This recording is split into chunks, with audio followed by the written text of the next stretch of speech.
This is the hard line, according to Stone Fruit, with my partner in crime, Mark French. How are you this fine afternoon? Hello, everybody, and I'm great, B. Thank you. Trying to beat that Texas heat? Oh man, it is hot already. Preposterously hot. And it's not even May. Not even May.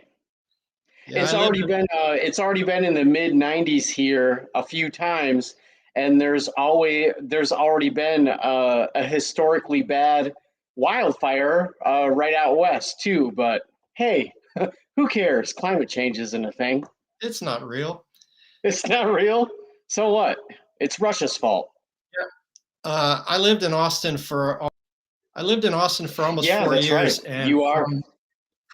Mhm. from April to October, there's no reason to be outside unless you're heading towards a swimming hole.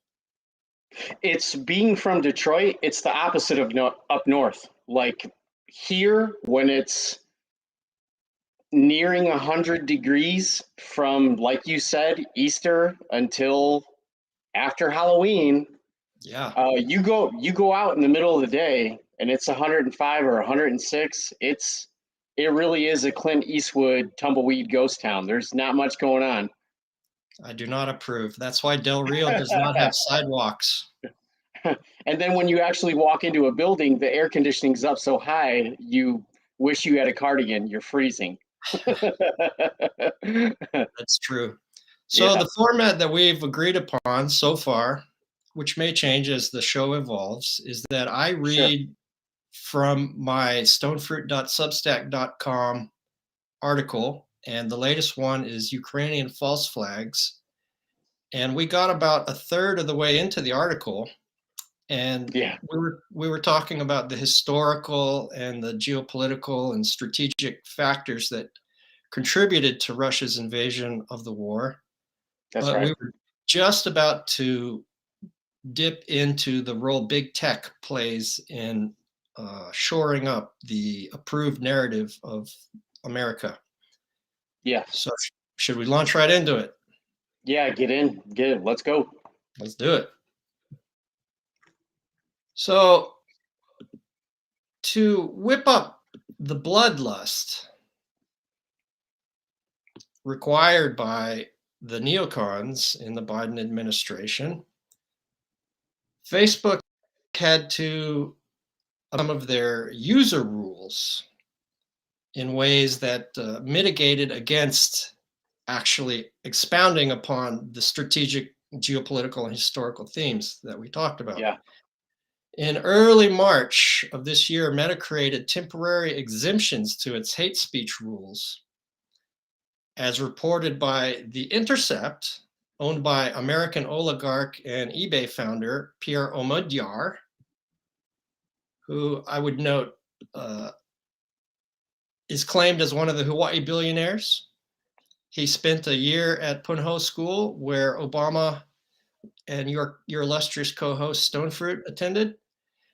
yeah. And even though he only spent a year there, Punahou got a new building out of him. But so this American oligarch who owns Intercept,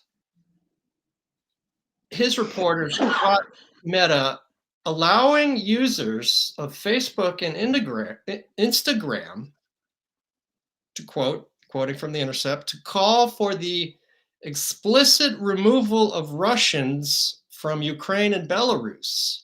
Right. Posts that would have otherwise been deleted for violating the company's ban or calling for the exclusion of or segregation of people based on their national origin. This rule change was part of a broader package of carve outs that included a rare dispensation to call for the death of Russian President Vladimir Putin and to use dehumanizing language against Russian soldiers, Hmm. and praise the various Azov battalion of the Ukrainian National Guard, previously banned from the platform due to its neo-Nazi ideology. End quote from The Intercept. But further word on The Intercept and their role in the media ecology. In October 2020, right before the presidential election, the editors of this same outlet, founded after the Snowden revelations and formerly adversarial to power, signaled their willingness to join the ranks of big media and big tech, like other small fry democratic apparatchik websites like Salon, Politico, Axios, and the Daily Beast, by Yeah, refusing to publish an article by co-founder Glenn Greenwald on Hunter Biden's laptop being a sure. gushing fountain of documentation about the Biden family's influence peddling The gift that keeps Ukraine giving. and China. Yeah. Indeed, it does. There's, as soon as we learn our technical knowledge improves and we are able to start adding elements to this podcast. Until then, I'm going to rely on good old-fashioned words on paper, because there's been some developments to the Biden laptop story. Yeah. You've heard of it? Big ones. Yeah. Oh, yeah, lay it on No, me. please let everybody know. Okay, well, in a nutshell. Well, we were all just vilified for even talking about this 18 months ago or whatever. Right. This was one of the biggest hush hush moments to usher Weekend at Bernie's zombie Biden into office. No one was even allowed to discuss this. I mean, not that Trump's kids are any Right. better. That's going to turn out to be a huge ruse as well. I'm not differentiating between the two, but the fact that you weren't even allowed to speak about this a year and a half ago just goes to show a kind of coloring and flavor of what's currently happening right now. And it was right before the election, so it very Yeah. well might have thrown the election Biden's way. It was Because a contributing factor at the least. yes, Twitter and Facebook both suppressed this story. And a recent study said that if the public had known about it, they would not have elected Biden. And Biden only won by 50,000 votes in 3 states. Yeah. Wisconsin, Ohio, Michigan. Yeah, so Yeah. looking at it from the perspective of the Electoral College, it was a squeaker. Yeah. So here are the latest developments on Hunter Biden's laptop. Yeah. And they came to light. The brouhaha came to light because Elon Musk has, of course, just bought Twitter for $44 billion. Sure. And Sauger and Jetty from Breaking Points sent out a tweet about the general counsel for Twitter, Vijaya Gadde.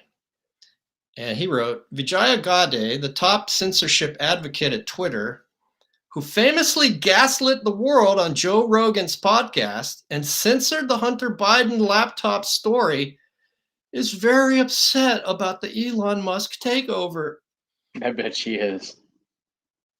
Yeah, and he was linking to an article where she cried, considering the changes that might occur at Twitter after Elon's takeover.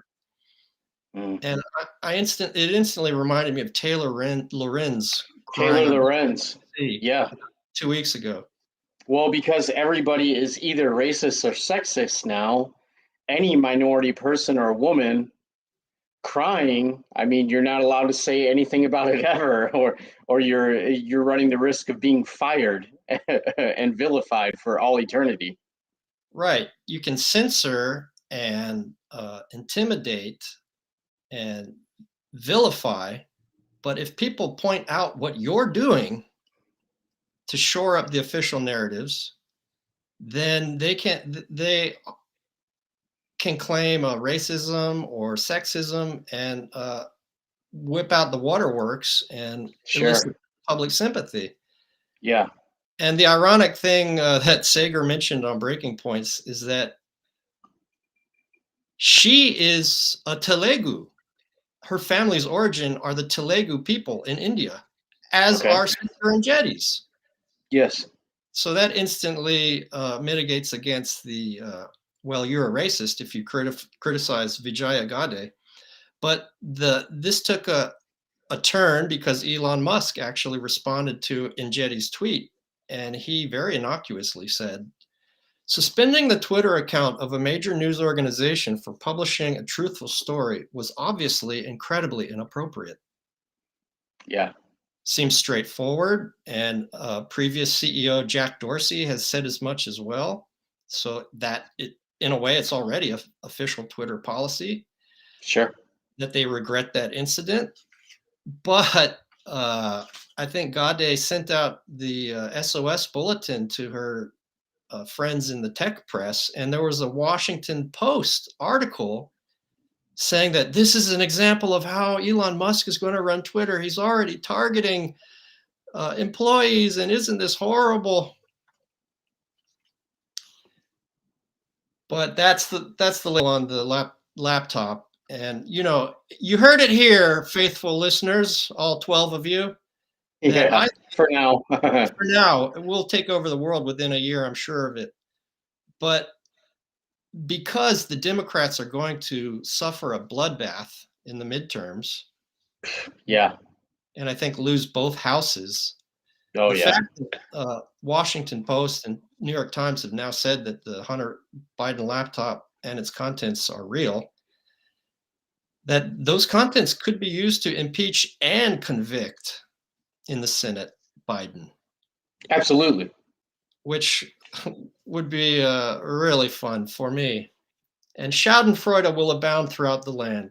It would be funny. Yes. But they won't for the same reasons they didn't with Trump for numerous tax frauds and January 6th. And I mean, Well, obviously, both parties are equal opportunity yeah, cheaters. grifters and sales state Yeah, that's and right. military Yeah. industrial complex and corporate rule led by Wall Street. So they have to keep each other propped up to a significant degree. Yeah, they can only go so far criticizing each other. There's no doubt about that right now. And the Democrats do not have a deep bench, which certainly worries the machine because they're, oh my God, Kamala's in the 20% approval rating, and Klobuchar and Buttigieg are not much higher up. No. So to get back to the stonefruit.substack.com article, Yes. Twitter, Google, Facebook, and Amazon donated almost exclusively to Democrats. And a factoid I just saw lately was that Twitter, apropos of this of Musk's takeover, Twitter is running 99% donating to Act Blue. $77,000 for the first quarter of this year to Act Blue, the generic PAC for the Democrats, versus Like Snopes. Yeah. versus $500 for Vote Red. It's amazing. That's just the first quarter of the year. So those entities of big tech use creative interpretations of their posting rules to limit the reach of the laptop story initially. Sure. Yeah. Twitter claimed that the material had been hacked by our ever-present enemy, Russia, and locked the oldest and fourth largest newspaper in the country Mhm. out of its own account until safely after the election, and Yeah. prevented users from linking to the story. The owner of a computer repair shop, who is not a Russian hacker, who released the hard drive contents, later sued Twitter for defamation. Sure. And Facebook did its part by tweeting that the story was, quote, eligible to be fact checked by Facebook's third party fact checking partners. In the meantime, we are reducing its distribution on our platform, Right. end quote. Now, I'm going to give a little foreshadow to our upcoming topics on the disinformation and censorship regime we find ourselves in Yeah. by noting that one of the illustrious fact-checking partners of Facebook is none other than the Atlantic Council, Right. which is a NATO cutout, Yeah. which is perfectly in accord with the aspirations of the military-industrial complex served by big tech. Yeah, if anybody traces the amount of money and influence that goes to NGOs that basically operate as fully functioning, and some of them have a great deal of longevity at this point. You're talking about some of these NGOs and think tanks being around since the 50s and 60s, um, well funded, well connected.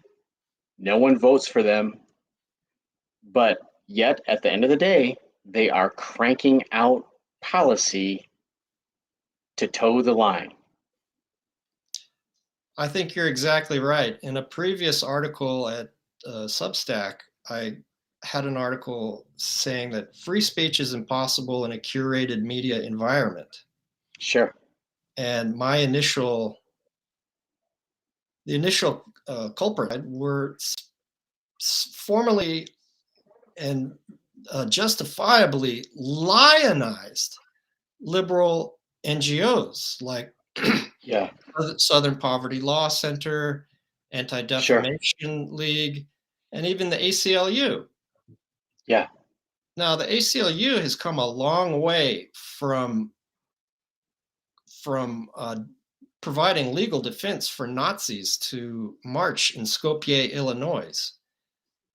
I think that moment for that organization is an organization that takes free speech seriously, takes the First Amendment in the Constitution seriously. But now those entities, Until probably 5 years ago.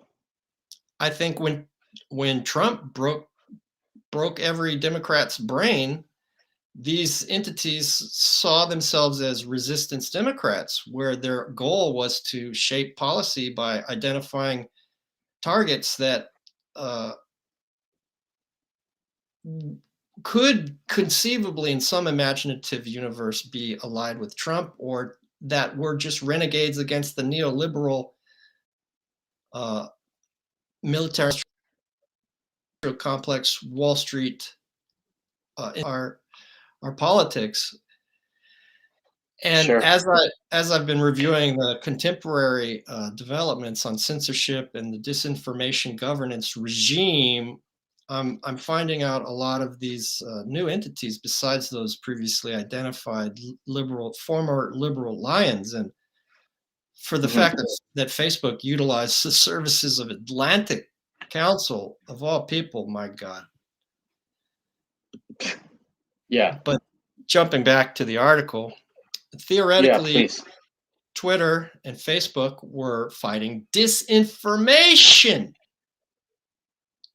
which is Right. defined by the Cybersecurity and Infrastructure Security Agency.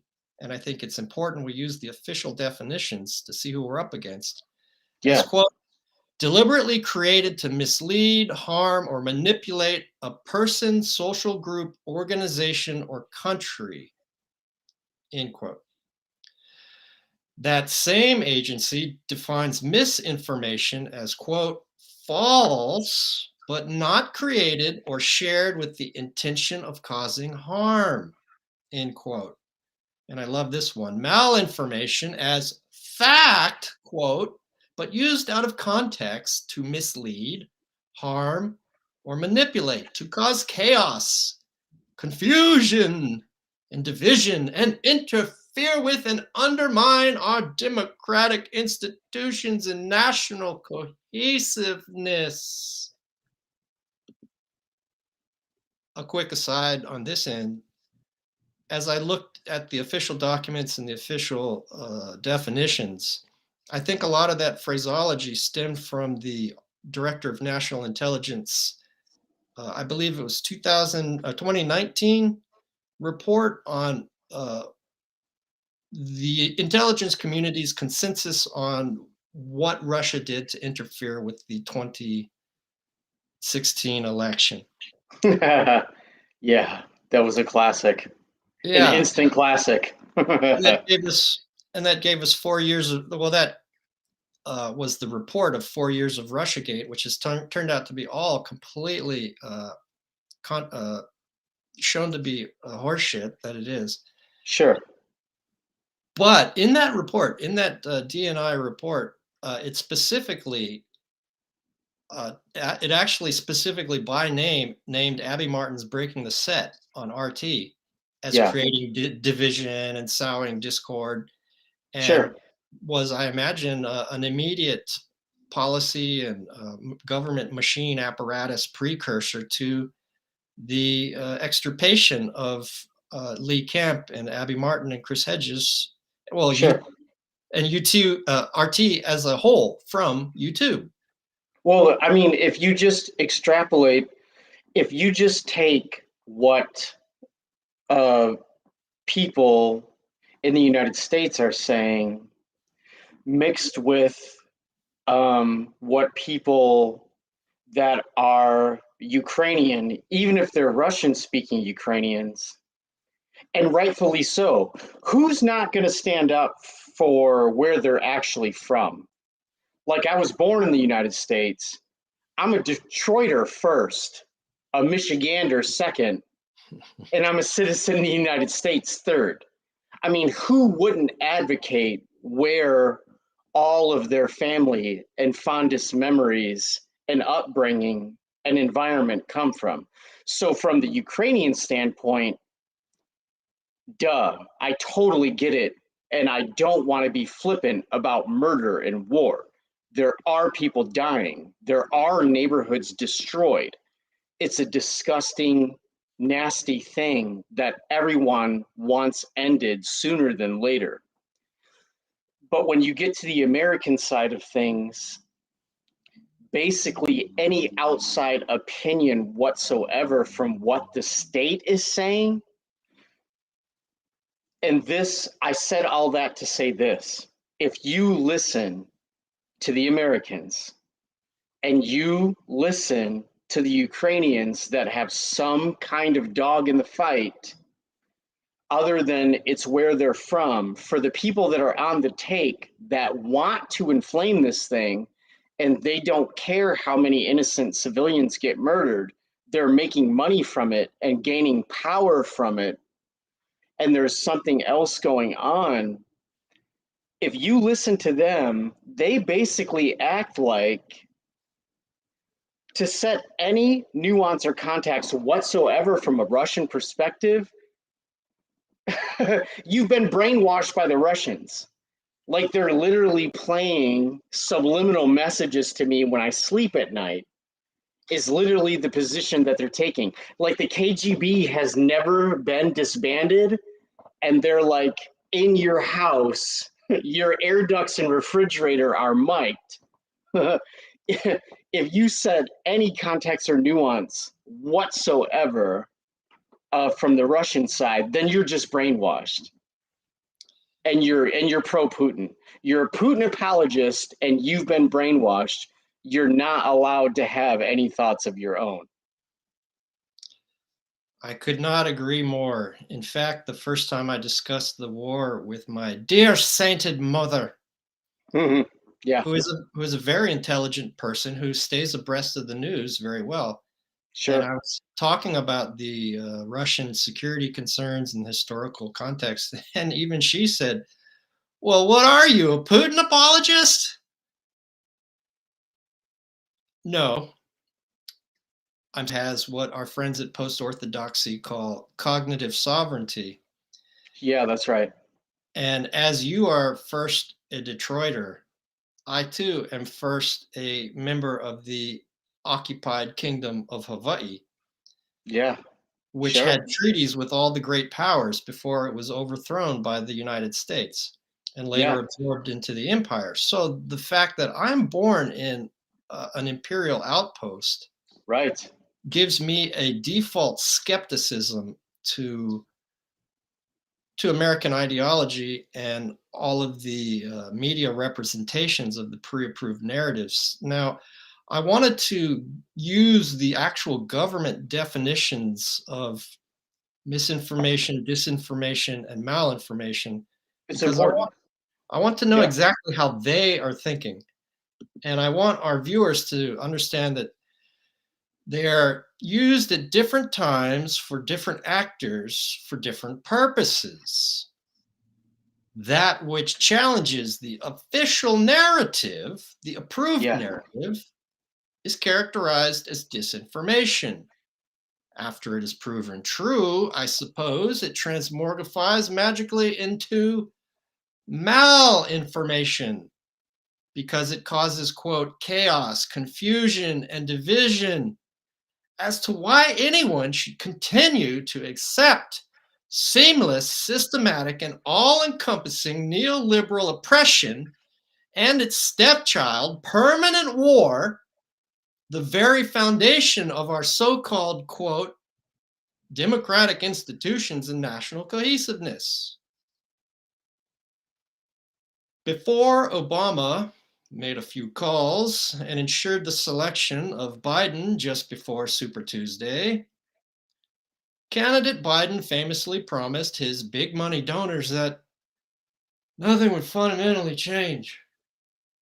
And if you want to mock the rapid onset dementia of Joe Biden, sad to say, because the entire administration is elder abuse, but Kyle Duffigan on YouTube, Hmm. he does real prez and he does a deep fake with a Biden face on him, kind Sure. of impersonating how out of it that the leader of the free world is needs a lot of Adderall to get out there and make a public statement.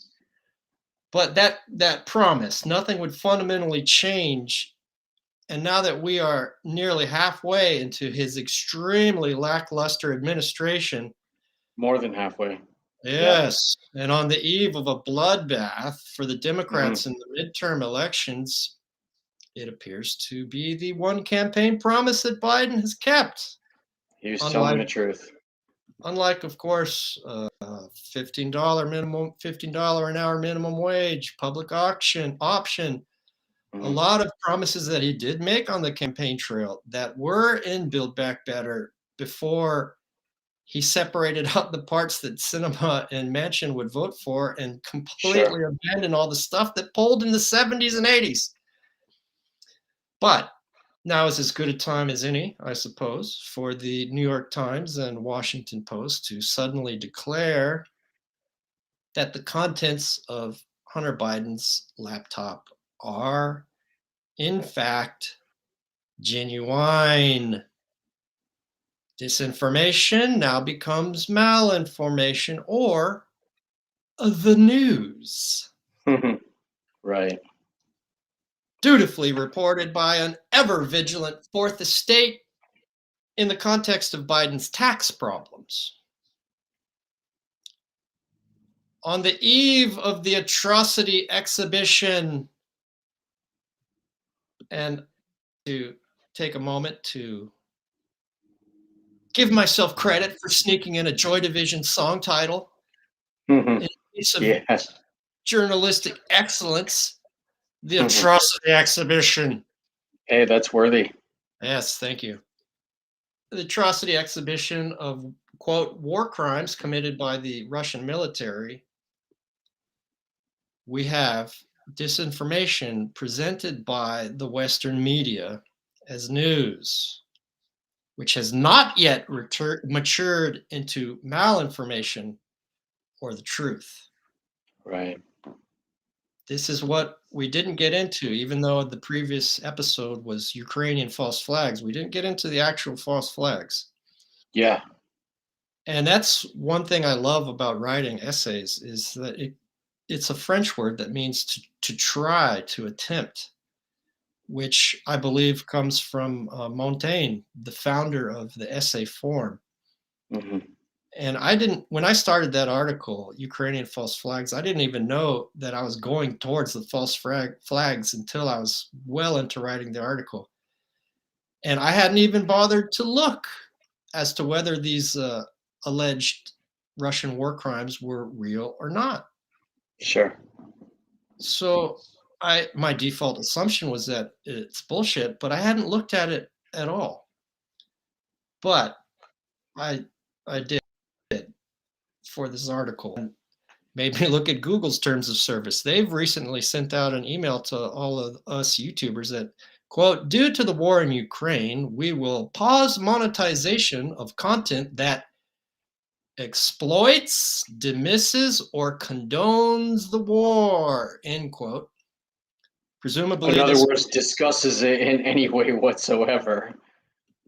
presumably this means content that touches upon the basic geopolitical and historical facts Sure. that seek to understand Russia's motivation from Russia's own perspective and the perspective of Western academics like John Mearsheimer and West diplomats like the present head of Biden's CIA, who, Yeah. thanks to the Julian Assange and WikiLeaks memo from him when he was ambassador to Russia, "Niet means niet," sounded a five-alarm fire that if the West and the CIA and the National Endowment for Democracy keep fucking around, they're going to find out in the Ukraine that this is a red line.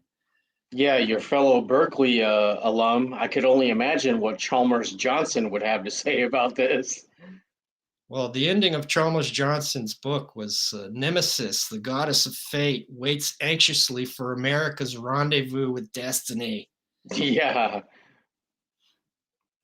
But so I think one would be very hard pressed to see how the legacy Blue MAGA media's incessant war porn does not exploit the war. War porn that is not very different in its emotional impact on viewers than the fear porn pervade during the pandemic. We slipped very easily from pandemic to war, and Google admonished its content creators on YouTube that quote, this buzz includes but is not limited to claims that imply victims are responsible for their own tragedy or similar instances of victim blaming, such as claims that Ukraine is committing genocide or deliberately attacking its own citizens. Yeah. End quote.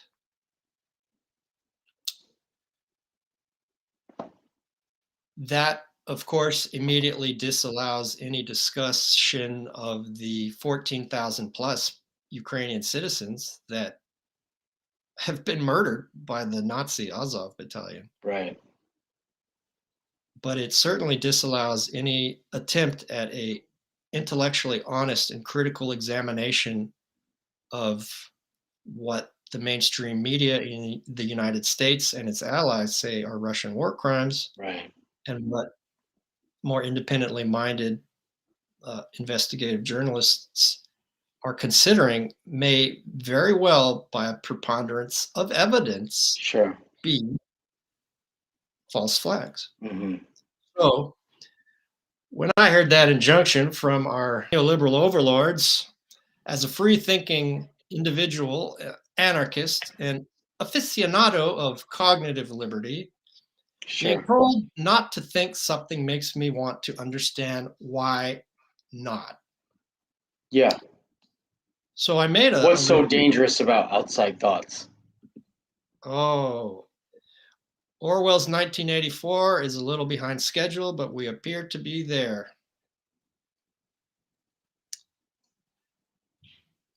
And these crimes, these alleged Russian war crimes that the Western media is telling us are perpetrated by the Russian military, why not have a closer look if we value free thought and media clarity? On March 16th, an alleged airstrike on the academic regional drama theater in Mariupol allegedly killed 300 people.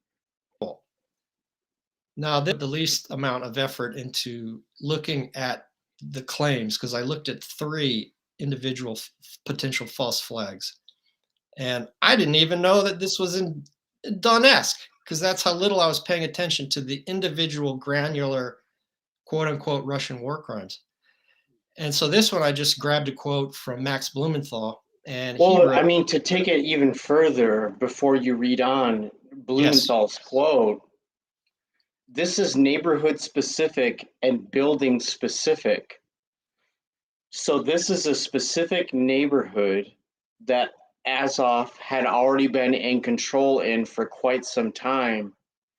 And it was a building that they had been using as a munitions depot for quite some time. So it's no different than if you bomb a boat that's carrying a bunch of bombs. Like if you if you if a bomb period, regardless of who sets it off or drops it, goes off on a boat or in a car or a building or a neighborhood that's holding a lot of other weapons on site, there's a extreme likelihood that that thing is going to get lit up pretty good. bombs on a ship, Right. When has that happened before? munitions on a ship. Right. Hmm. When Haven't has heard that that ever one. happened before? Sure. Perhaps you're referring to the Lusitania? It's happened before. The Lusitania, which dragged America into the UK side in World War One, that Lusitania? Yeah. And there is some evidence that Dutch intelligence and others alerted America to the fact that Japan was moving towards Pearl Harbor. Yeah. That one I haven't looked into as deeply as the one that's really, really obvious, the Gulf of Tonkin incident, Yeah. McNamara's fake incident. when even LBJ was quoted on the internal White House recording system that Nixon inherited that got him into a wee bit of trouble. Yeah. LBJ was quoted saying, "We might be bombing whales for all I know." The He Gulf of wasn't lying. the Gulf of Tonkin incident was known at the highest levels of the national security state and military industrial complex to be a lie that got America into the Vietnam War at Yeah. a much, much, much higher level of involvement and a longer duration. That's right. And the Gulf War 1.0, George H.W. Bush's Iraq War, Ambassador April Glaspie said, Colin Powell was one of the most respected military professionals in American history until his weapons of mass destruction speech on national TV. right, Gulf War One in 92, 93, Bush Senior's war, Yeah, that had the incubator babies that's that right. that that Iraqi soldiers were throwing babies out of Kuwaiti incubators. When the little girl that was giving that testimony at Congress was the daughter of the Kuwaiti ambassador, That's right. That and was coached up by a New York advertising firm yeah, 2 weeks prior. Hill and Knowlton are one of the big advertising firms of the day. Yeah, Yeah, and then as you alluded to, it was Colin Powell's performance at the UN with his vial of anthrax, and George guilty. Tenet, Yeah, CIA right. director, sitting behind him, Yeah, saying that there were WMD in Iraq that led America into Gulf War 2.0. So that is just a brief survey of all the lies that have led us into major wars. And this is just a proxy war for America's military complex, but it's an information war. And since they've done it in the past, why would we not take seriously the possibility that there is an information war for the American public's opinion now? And you're very right to say that this alleged airstrike on the Mariupol Drama Theater was a specific building in a specific place. yes. And because it was See, because I was not studying at that time the granularity of these individual allegations, all I was heard was drama theater.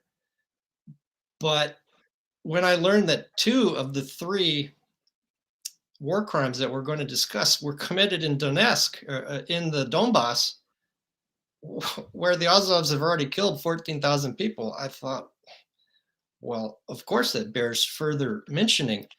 And I'll finish up the Blumenthal quote, but then Yeah, let's just do that and talk about some further developments that Blumenthal and his colleague at Red Lines at Gray Zone, Anya Parampil, have done a few days ago with sure. Telesur journalist Alejandro Kirk. So Blumenthal a few weeks ago wrote, quote, that local residents in Mariupol had warned 3 days before the March 16 incident that the theater would be the site of a false flag attack launched by the openly neo-Nazi Azov Battalion, which controlled the building and the territory around it. Now, a few days ago, previously mentioned Telesur journalist Alejandro Kirk was on with Max Blumenthal and Anya Parampil, Yeah, and he was there and he was talking to the people before and after, and he noted a few things that give the lie to this Western media's representation of this false flag, that there were numerous vehicles in front of the building before the alleged Russian airstrike. And after the alleged airstrike, these vehicles were gone.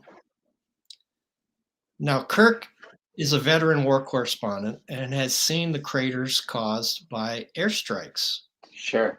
which are substantial. And Yeah, he's seen vehicles that have been hit by airstrikes and they're mangled.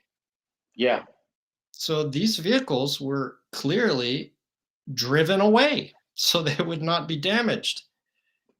And Kirk also noticed that the really rudimentary, obvious person on the ground forensic evidence available to the eye was that the explosions came from within the building. yeah, And he further noted that there was an extremely foul odor emanating from the basement, and the Russian soldiers did not want to open it for fear of booby traps. So he hmm, didn't want to speculate on what happened there. But just his additional uh, eyewitness reporting of vehicles being gone, vehicles that were there then being gone, and the explosions emanating from within the building corroborate Blumenthal's original reporting. The Russian speaking citizens of Mariupol knew that this was an Azov structure. sure. And you're alluding to what the Azov have been accused of in other false flags, besides even the ones that we are about to discuss, that Scott Ritter has been pretty vocal of, especially with Richard Medhurst, that the Azov are setting themselves up in hospitals and schools and using civilians as human shields, as they may be doing now in Avastol, the metal works plant in Sure. Mariupol. And when you do that, it's not only a war crime, but very, very unfortunately, it turns it into a legitimate military target. Yeah, And that is absolutely unfortunate because for sure it is the innocent civilians who suffer the most in war. But that's where we're at. So that's a real cursory survey of the Mariupol Drama Theater incident. Now let's progress to on April 1st, 403 bodies were allegedly found after the military evacuated Bucha, a suburb of Kiev, 20 miles northwest of the city, yes. allegedly killed by Russian forces. I want you to keep reading. I have to step away for 1 second because of my dog. I'll still be able to Ah, hear you. okay, great. Yes, the mayor is on video the day the Russians evacuated, saying how happy the town was. Dead bodies littering the streets were not mentioned. The national police advised residents to stay inside as the Ukrainian military was about to conduct a cleansing operation. The first person, a cleansing operation of collaborators. And the first person that mentioned alleged dead bodies said that they had been around for a month, for about as long as the Russians had been occupying the city. And in occupying Bucha, the substantial amount of Russian forces forced the Ukrainian military to keep a very substantial amount of their forces available for the defense of Kiev, which was a decent military strategy by the Russian part because they could, I don't know exact figures, but they were able to use their Russian military forces in Bucha to keep a substantial amount of the Ukrainian military in Kiev instead of on the front where their actual strategic objectives were. Because another one of the lies, the pre-approved narratives that the Western media keeps giving us, the Russians are failing in their strategic objectives to take over all of Ukraine and failing to take Kiev. That was never their strategic objective. No. Well, and aside from that, whenever it's to their advantage, they will clearly show as many bodies as necessary all the way close up as possible if they think it's to their advantage. And all of the images were extremely obscure. And from the few body parts that you could see, they were clearly, the timeline did not match up at all as far as normal decomposition goes. Exactly. The first mentions of the existence of the bodies caught on video on digital media are that they had been lying around for a month, about as long as the Russian forces had been occupying um, Bucha. But the first display of actual bodies did bodies in a state of month-long decomposition for being in the open air and the temperatures of Bucha for that month. Realistically Right. speaking, they would have been very dark purple to black. They would have been bloated. They would have been on top of puddles of goo as the internal organs and the flesh decomposed, and they Yeah, weren't. They were in a state of several days decomposition at the max. that's right. And the first actual display of these bodies to the Western media was shortly after the Azov battalion entered the city. And I've seen imagery of all of the Western media crowding around a field with maybe a half a dozen bodies, not 403, but you have this gigantic ring of Western media looking at this and then taking the Ukrainian officials at their word. Yeah. And in the article I have on Substack, I've got a link to several Twitters, and one is a detailed timeline of the steps that I've just alluded to in a cursory fashion. So, when I posted this on Facebook, and a friend of mine, this article, no, our first chat, Mark, and she said, "Really, boys? Really?" As to like, do you really think that there's Ukrainian false flags? And she is an intelligent woman who Sure. Of follows course. the news closely and Yeah. is one of the most vocal supporters of Palestine among all of my friends. So she knows that imperial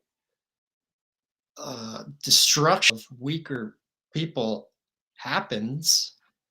Yeah, And when I saw her comment, I was, "Ah, man, I only did a survey of these 3, false flags.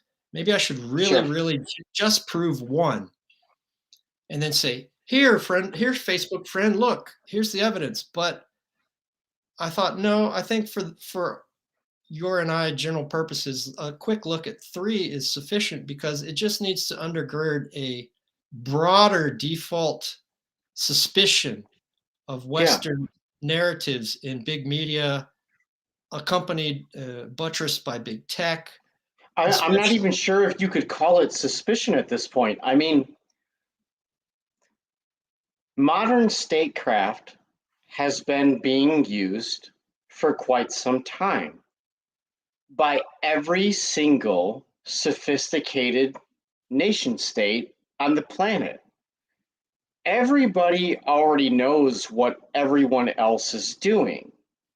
So the idea that the most sophisticated tactics possible aren't being used by everyone all the time is just naive and preposterous.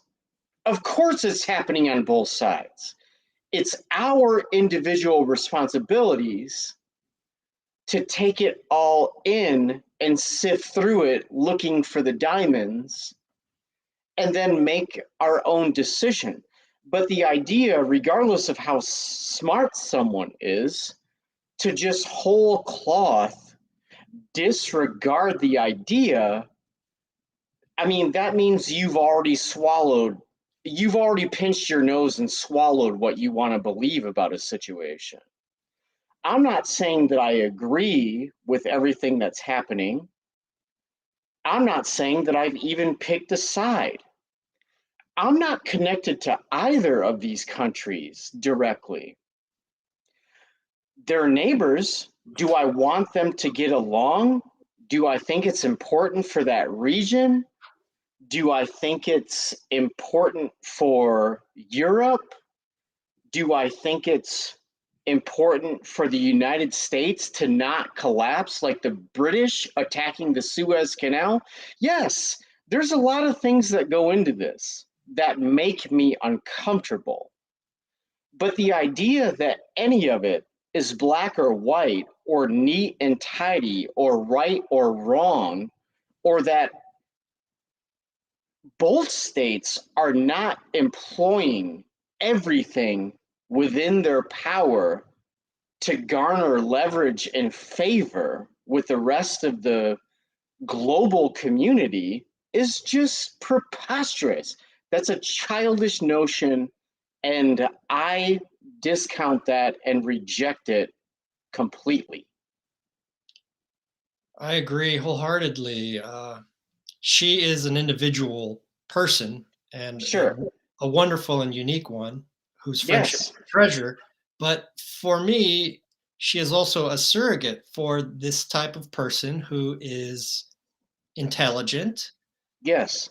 follows the news, has a profound sympathy for those who suffer, Absolutely. and yet is uh, hesitant to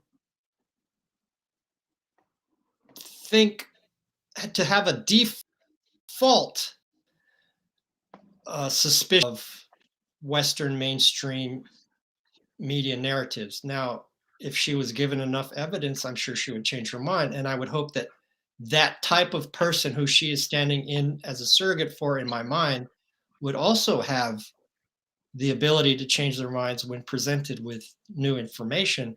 Sure. But and that category of person is the last category that I would want to uh, grandstandingly indict as being intellectual cowards and moral cowards, Or lazy. or intellectually lazy. Sure, of course. But we have to understand what that category of American citizens and Western capitalist country citizens are under.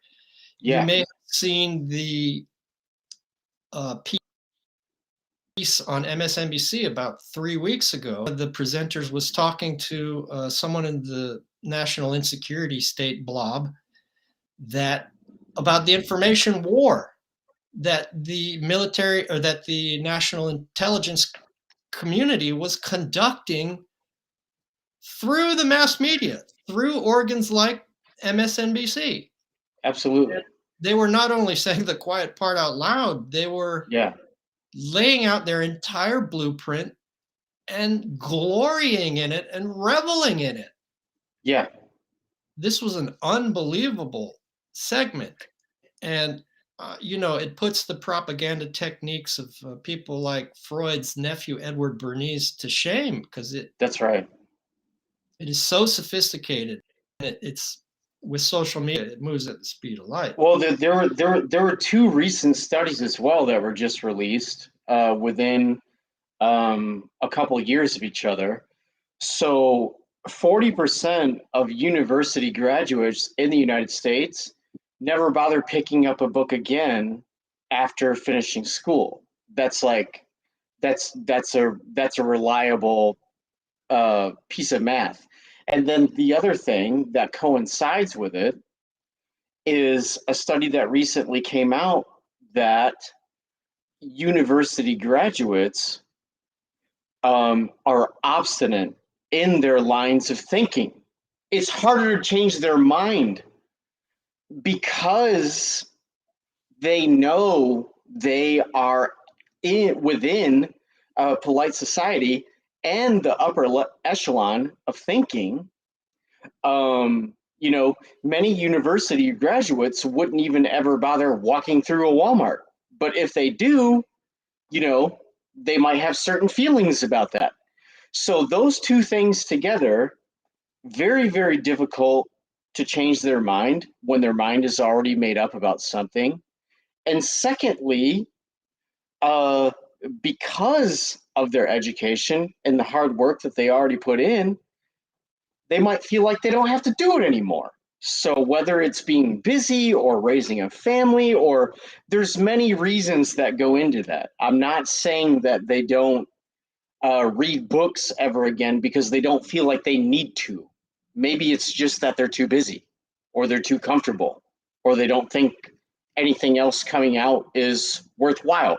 Whatever the it is, I'm sure there's a lot of stuff that goes into that. But those two things put together aren't healthy, and they're a little bit dangerous. Yes, since the Democrats have completely disavowed their former base, labor, in Yes, favor of the suburban, most often white, professional managerial class with advanced degrees, these are the people who are most supportive of the disgovernance regime being perpetrated upon us by the government, big media, and big tech.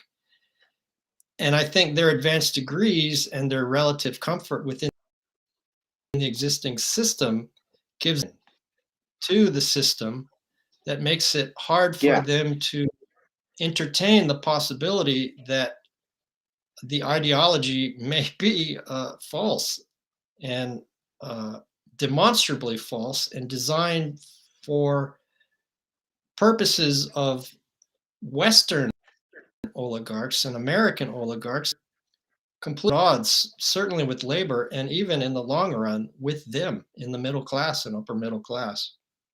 absolutely. So, hopping back to the article, massacre, and to talk about what Twitter's been Right. doing, former UN weapons inspector Scott Ritter issued a tweet a few weeks ago contradicting the official narrative about Bucha, implying that it could have been a false flag.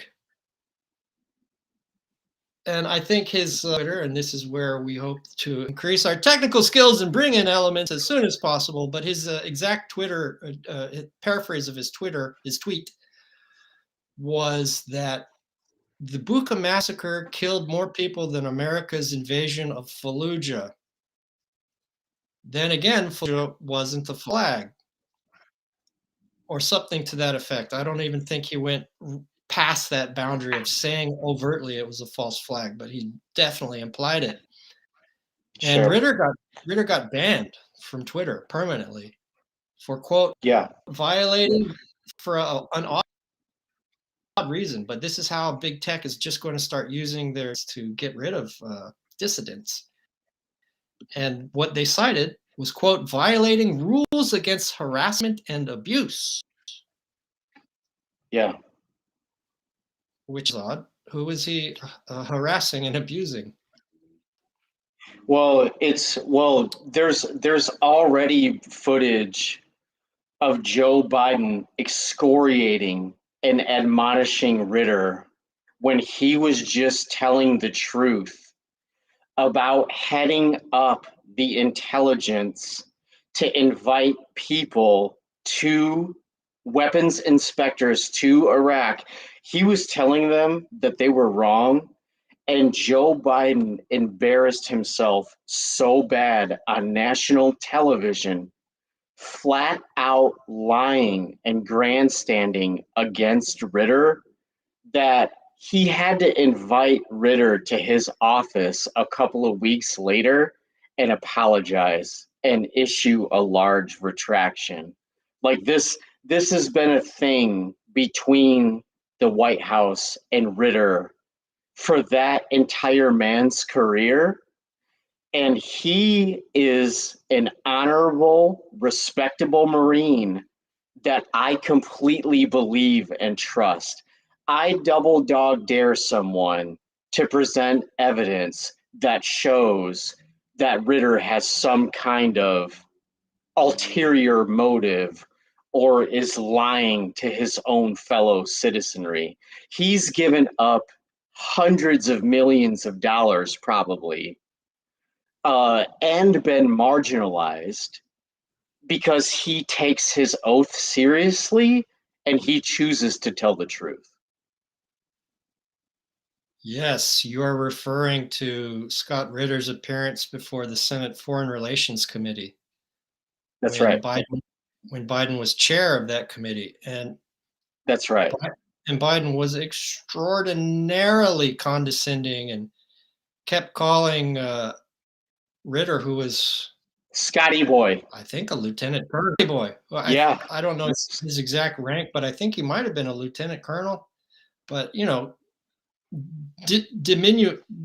diminishing him with these pet names like Scotty Boy, and Yeah. saying it's quote, way above your pay grade, just dismissing him. And you know that harkens back to his first attempt to run for presidency in what 1990, 1992. Thrown out He's in a done few it 4 weeks or 5 times. Yeah. because he stole Neil Kinnock's stump speech from the Labour Party in the UK. So he's a known terminal liar. Oh yeah, and he lied about getting arrested with Nelson Mandela, marching on some anti-apartheid march. He's got a blatant lies in his. Just like Trump, more than half of his university career is completely fake. Oh yeah, in his initial run for presidency, he said he got a full scholarship. He had 3 degrees from college. He was in the top half of his law school class, and Didn't none they of it both was fake true. go to Penn? Are they Uh, both Penn guys? I don't remember. That would be funny though. he's a serial liar. He's Yeah.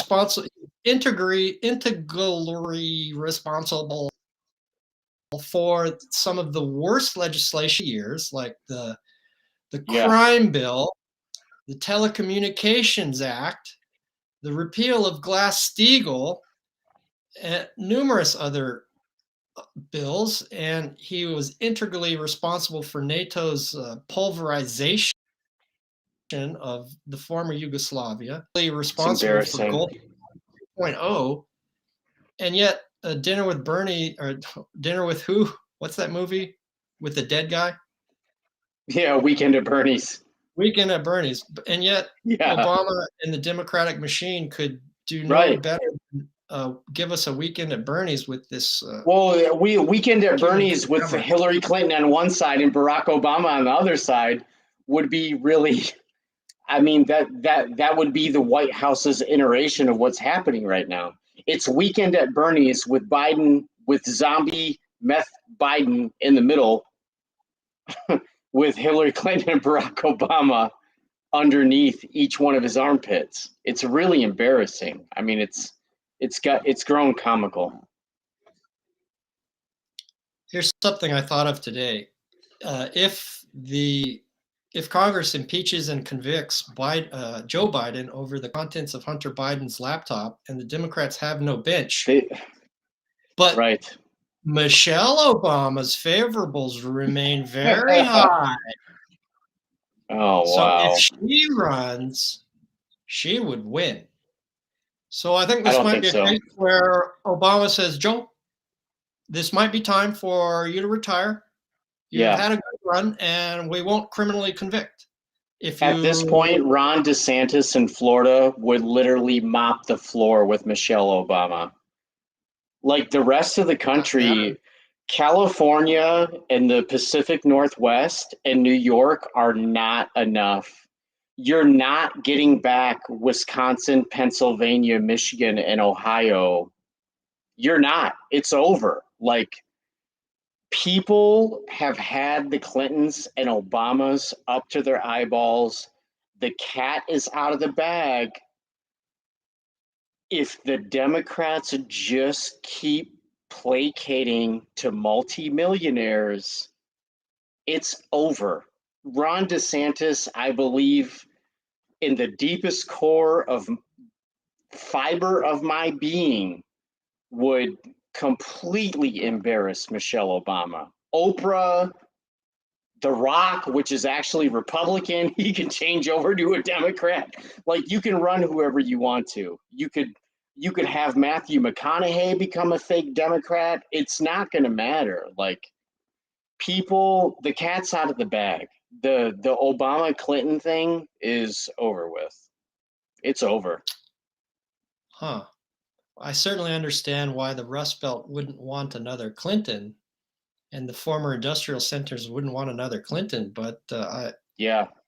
I wonder if Michelle Obama's high favorables might make Michelle versus DeSantis a fun race to watch. It would be up to the cities. I don't think the Democrats can even come together enough to. All the rich ones would do it. All the rich Democrats in the urban areas. So you're going to be able to get Detroit. You're going to be able to get Milwaukee. You'll be able to get Cleveland, Columbus. No way. You'll be able to get some of Philly, like Williamstown or whatever. I don't even know if you could get all of it. Like, it's just it's too fractured. That's the thing about working class people, regardless of what color they are or where they go to church. They're sick of getting played. They've heard all this before. They're just not going to show up. That's why the Democrats won't win. Like, they just won't show up. The poor and working people won't show up. The university graduates can come out all they want. The poor and working people aren't going to bother taking off work that day. They already know it's not worth it. Yeah, that's why we have about 40% max participation even in presidential years among eligible in the voters. shining light of democracy on the planet Earth. Right, no one cares. And that's why the blue MAGA media kept telling Trump because of white supremacy, but we got Trump because he was a hand grenade being lobbed at DC. People are pissed off, man. People are very pissed off. And all the powers that be have to offer us is this disinformation governance regime that they're about to foist on us. Yeah. After the article, there's the third false flag was the Kramatorsk train station.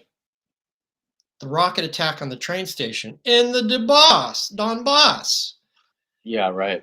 killing 50 and injuring 100. Well, serial numbers on the Tochka U missile fragment indicate that it was from Ukrainian stockpiles and fired by the 19th Ukrainian Missile Brigade deployed near Dobropoli, 45 kilometers from Kramatorsk. Russia deactivated their missiles in 2019. Now, the first place I go to get the Russian perspective is the Russian government or the Russian military. And then I cross-check it, especially with foreign sources like Telesur in the previous one. And to the best of my knowledge, it was an Italian journalist that found the serial numbers that tied those Tochka U rockets to Ukraine. Now, Sure. we can't look to formally reliable English language news authorities from the major allies of the United States because they are going the same information war diet. Yeah. So I don't think that Italian journalist came from RAI. And we can't look at the BBC, and we can't look at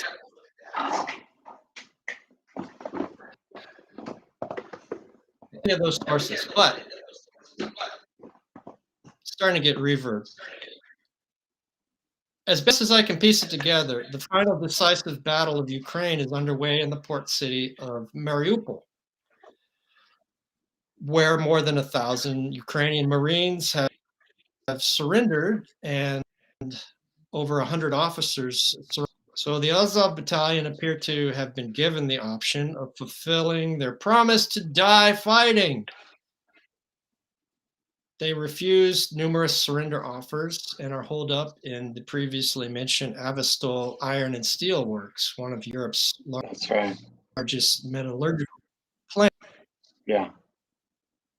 So presumably they'll all be captured and destroyed or destroyed. So it looks like they're just waiting because there are apparently 8 stories of structures underneath the steel plant that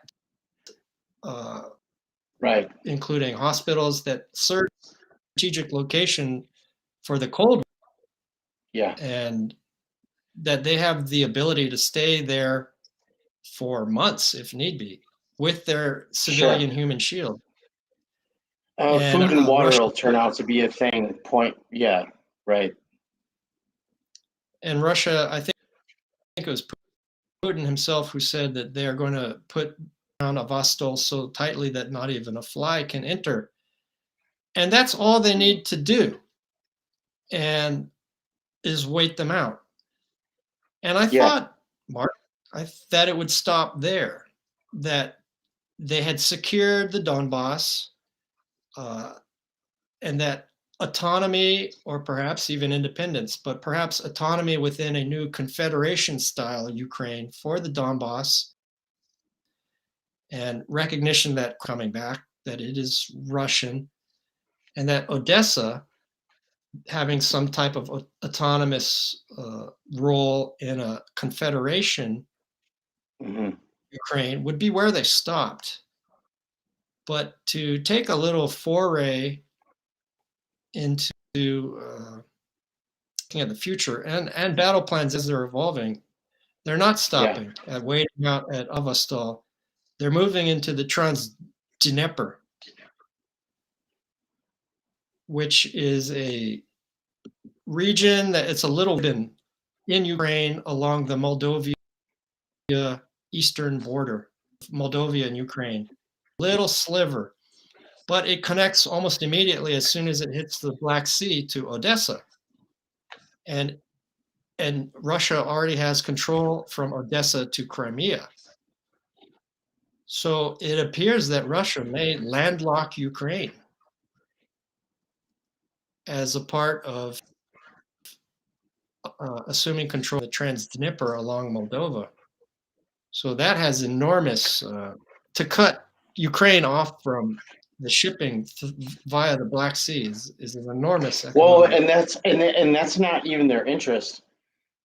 They haven't used any of their advanced weaponry, but as long as the United States and Americans are eventually going to see this in the form of austerity with the exploding national debt. By There are hundreds of billions of dollars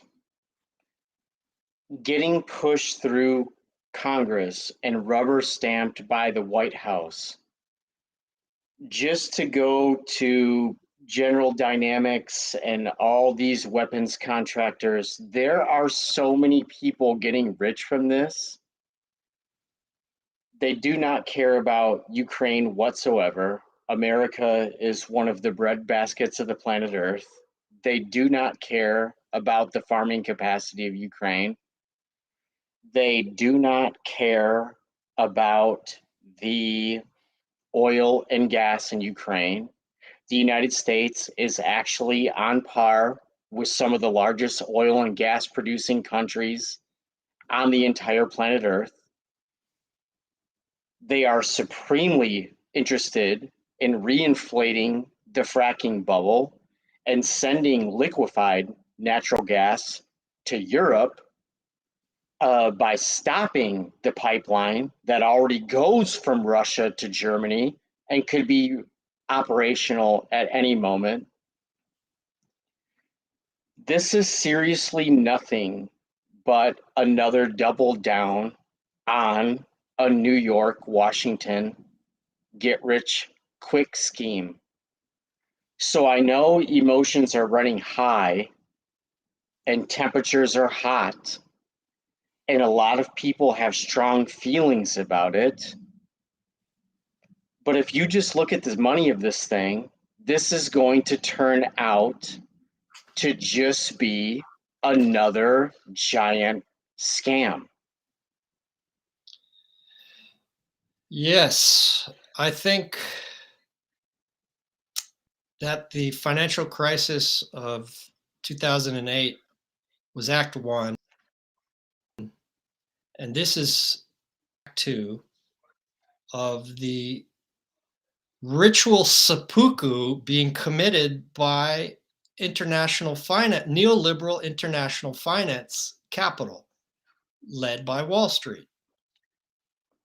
And that uh, we are not just witnessing a proxy war of the United States and Europe in Ukraine against Russia as an attempt to destabilize and regime change Russia.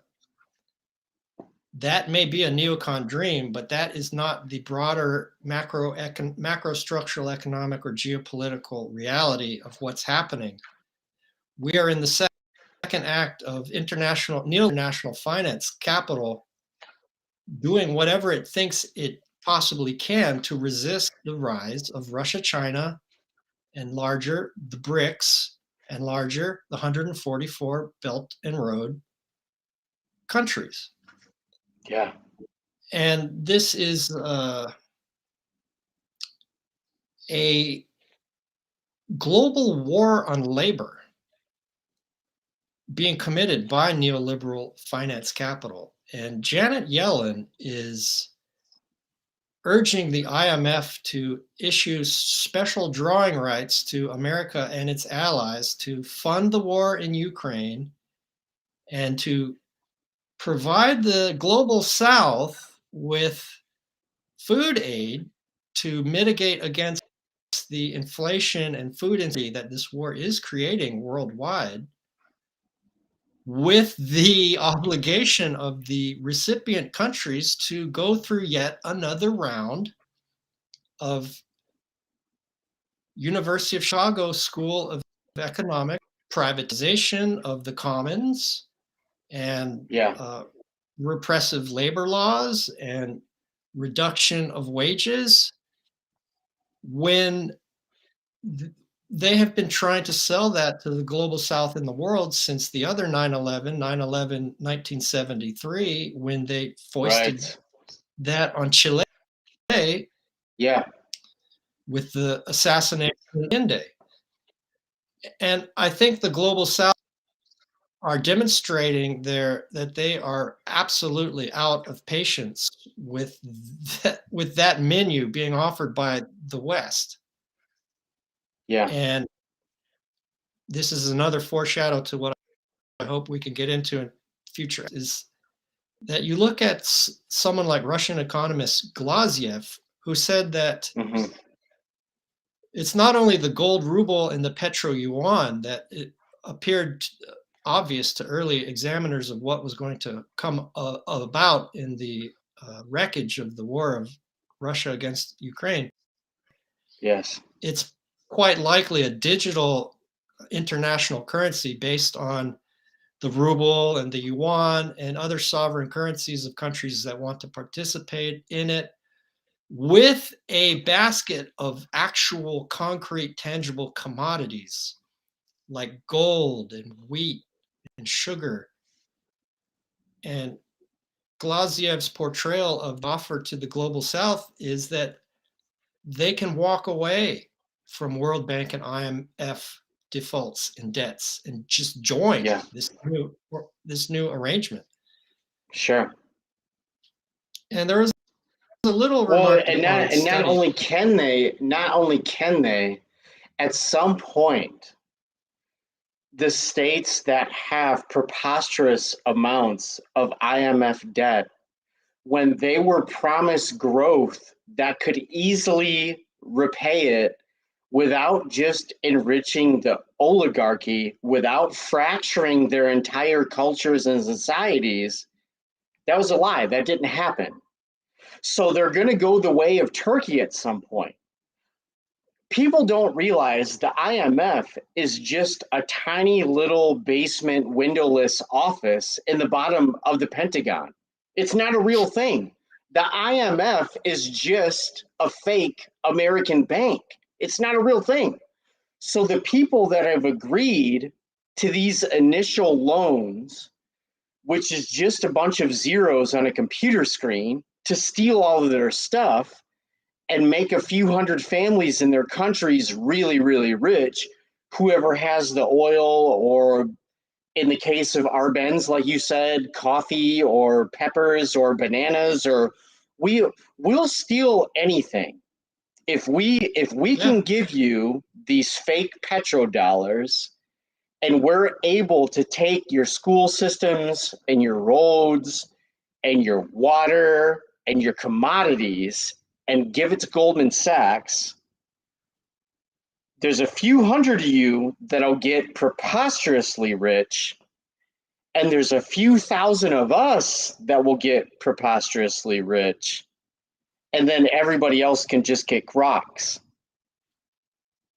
Because we've been doing it so yeah, long, I think people are burnt, and it is going to force them to go another direction.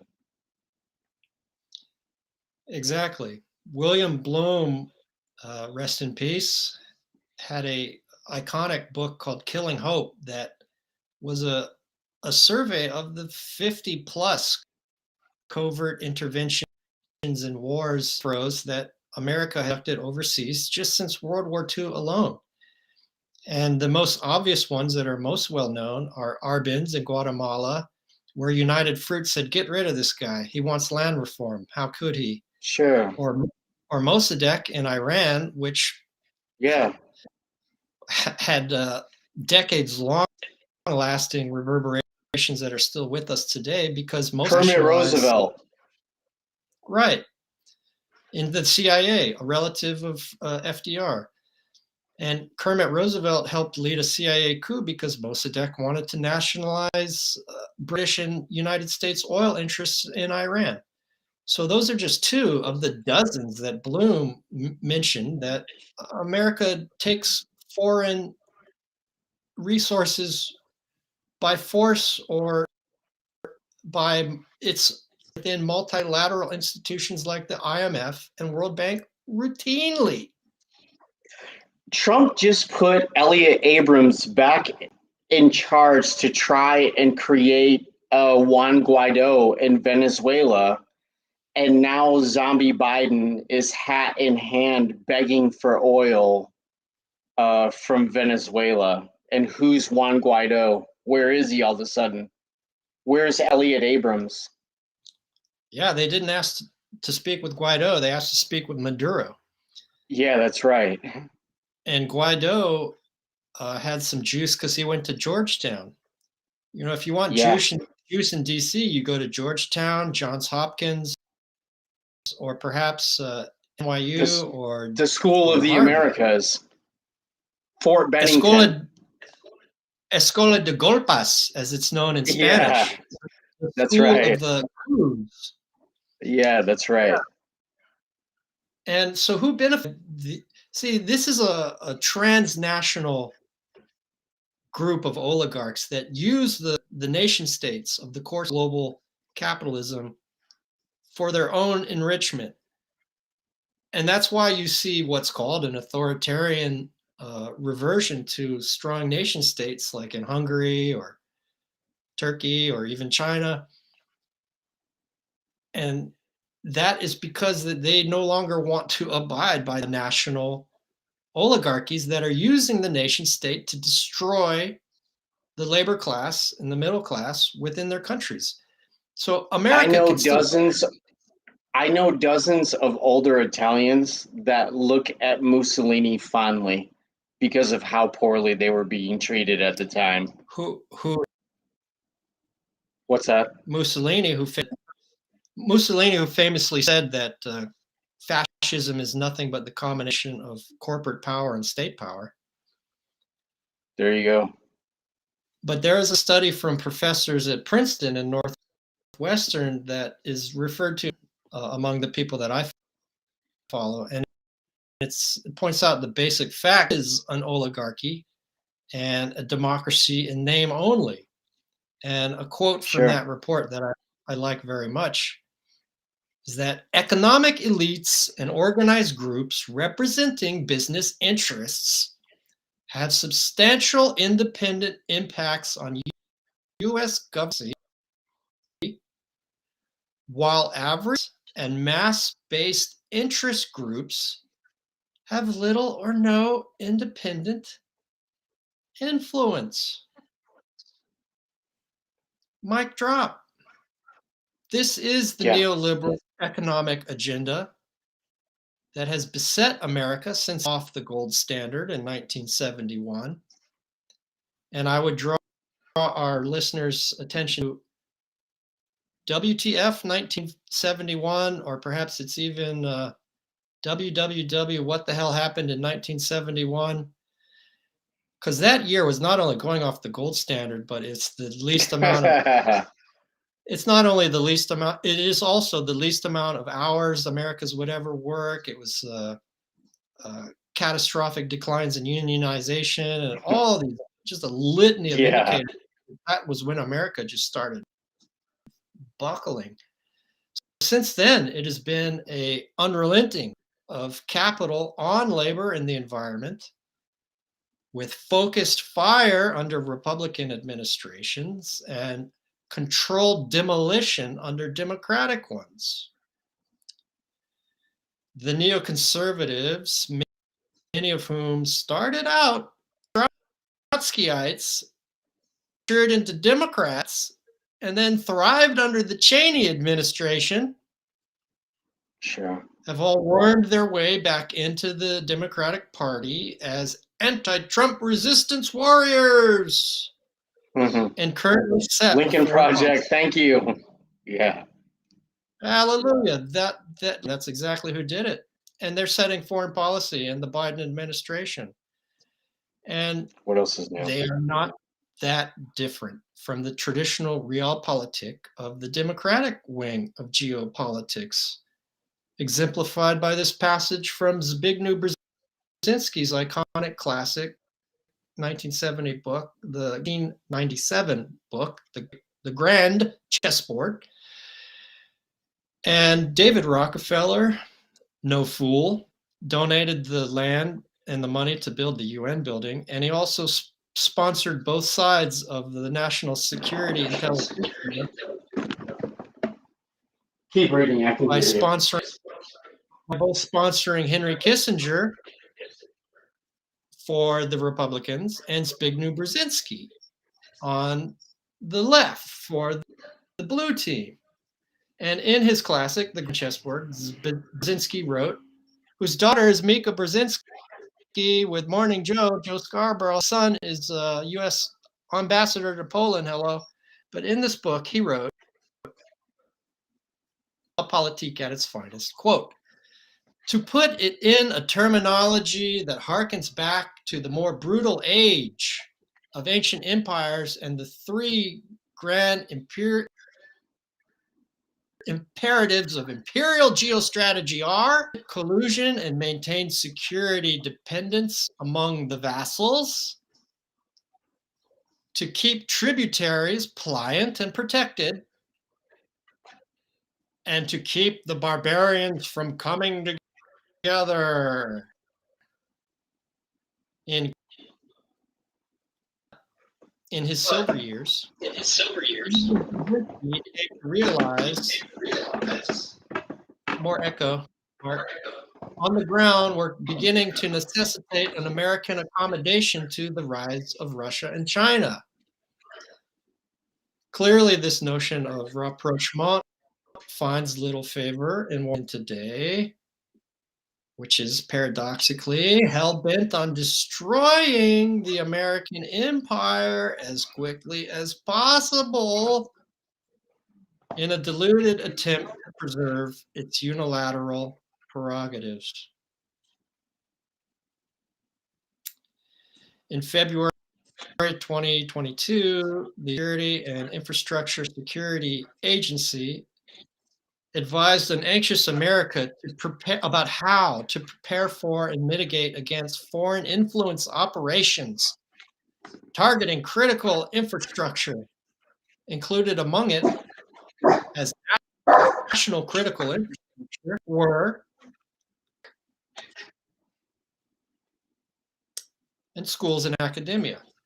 To attack those vital pieces of infrastructure like big tech, which is one of the bulwarks of this disinformation governance regime, we need to understand, quote, malicious actors use influence operations tactics like misinformation, disinformation, and malinformation, or MDM. You know, it's official when they give it an acronym, to shape public opinion, undermine trust, amplify division, and sow discord, end quote. So these are the rhetorical parameters the government is giving us, because probably freedom, democracy, and prosperity can still circulate at this point in the waning years of the American empire. Misinformation, disinformation, and malinformation can still be utilized as terms identifying how opponents of freedom, democracy, and prosperity may choose to contest it, when in fact they actually describe any rhetoric or techniques contrary to the plutocratic interests of domestic rapine and raw imperial adventurism abroad.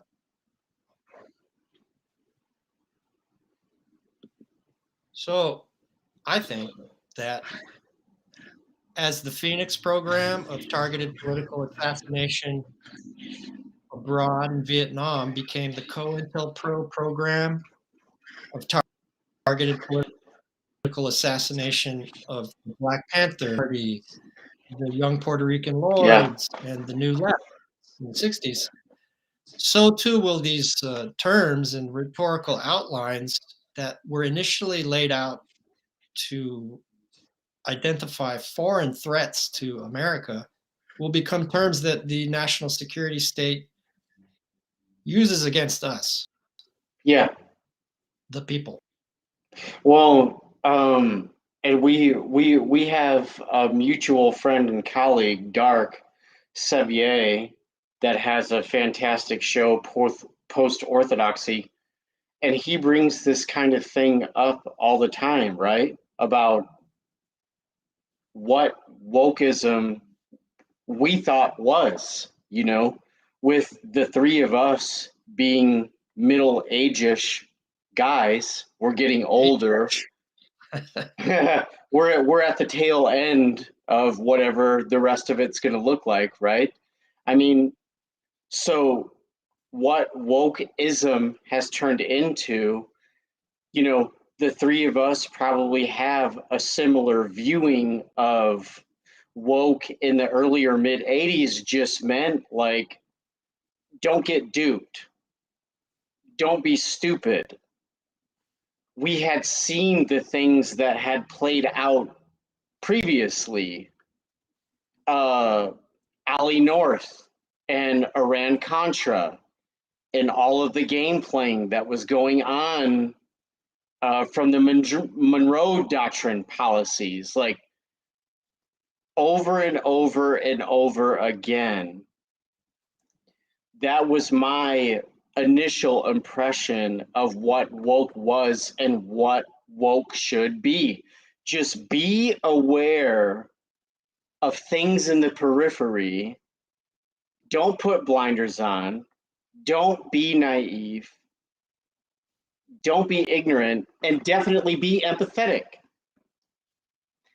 And so to see it bastardize, to me, my perception and my impression, and spat upon and turned into this tiny little thing of advocate for human rights all the time, and especially for the most vulnerable people. I mean, that's kind of like, duh, right? Like, if we can't all agree on that, what have we really been doing since the 60s? What did everyone think Malcolm X and Martin Luther King were doing?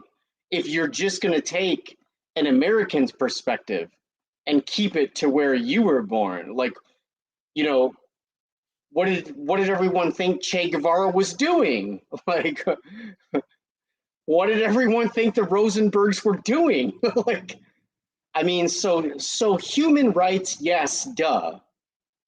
The fact that in 2022 we would still have to spend a preposterous amount of time talking about why human beings are human beings and why we should just all be equal, it's just nuts to me. So for anybody that thinks that's still a thing, I love you. Yes, let me hug you. Let's vote out your representative that's in your local area if they don't agree with that, or you. And can we please start addressing things that actually hold you down and abuse your family? Can we talk about lead in water? Can we talk about living in a food desert? Can we talk about housing? Can we talk about infrastructure? Can we talk about your lack of access to education? Can we talk about debt as asset to a specific group of people? Like, can we talk about things,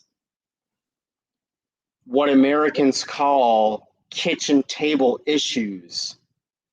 Yes, let's break bread. Like, let's literally sit down at your kitchen tables as equals and start to get into some of this stuff. And the more that we allow ourselves to be obfuscated and gaslighted and confused by this warp speed manufactured consent lying, the more difficult and confusing it's going to make things. Amen, Brother French. Yes, I think MLK, once he started tying the war in Vietnam, military industrial complex, and poverty to civil rights, he became a target of the state. And we are left with the teddy bear version of MLK and not the more ferocious spirit uh, uh, speeches and indictments. And as he was becoming more radical, uh, after after Malcolm X went on the Hodge, he became more moderate. And those two, and both of them, I think, clearly killed by the state. In fact, Yeah, the civil case of MLK's murder admitted that it was a government conspiracy. The civil case in absolutely. American courts. Yeah, And these are two exemplars of the Black prophetic tradition, one of the most sure. important spiritual, intellectual, political traditions America has ever produced. And to look at the successes of COINTELPRO and their destruction of the New Left and the murder of those two individuals and JFK and especially R, another one clearly murdered by the state.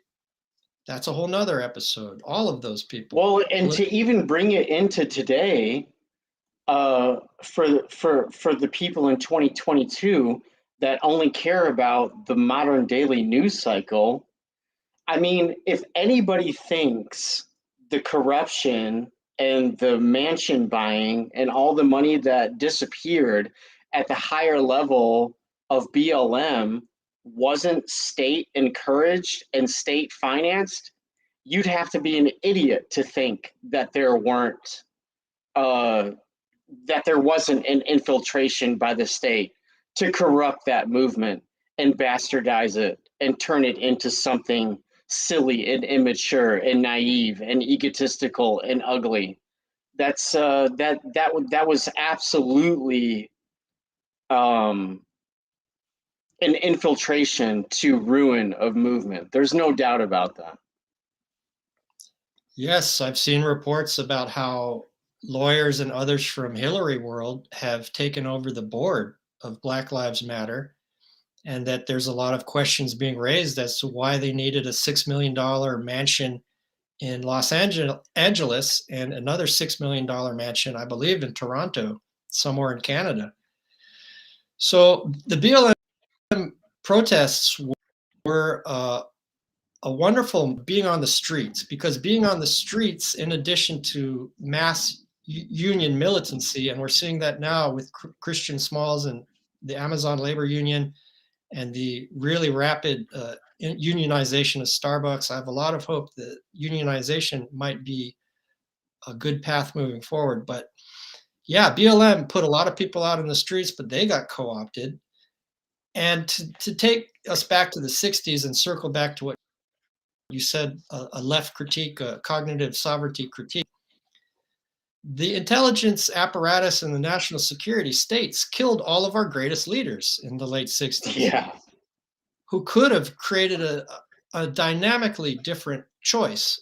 And all we are left with of their legacy yeah, is my complaint about wokeism is that we just want to put more women and people of color and LGBTQI plus people in positions of the neoliberal the neoliberal international finance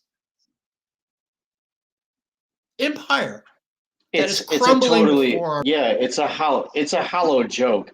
It's exactly why AOC and Jim Clyburn are equally ineffective and detrimental moving forward to most vulnerable people.